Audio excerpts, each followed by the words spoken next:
আজ আবহাওয়ার খবরে হাওয়া অফিসের সর্বশেষ পূর্বাভাস বলছে দক্ষিণ বাংলাদেশের নিম্নচাপ সরে আজ গাঙ্গেয় পশ্চিমবঙ্গে অবস্থান করছে।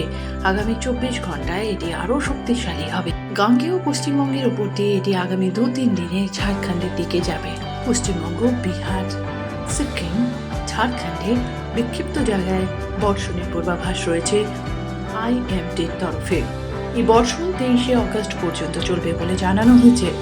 অরুণাচল প্রদেশে 20, 22, 23শে, ওড়িশায় 23শে অগস্ট বর্ষণের পূর্বাভাস রয়েছে।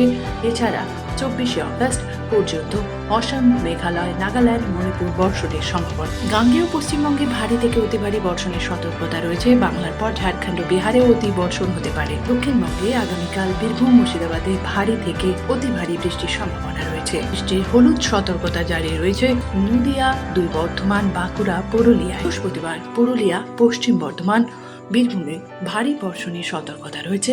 বাকি জেলায় হালকা থেকে মাঝারি বর্ষণের সম্ভাবনা।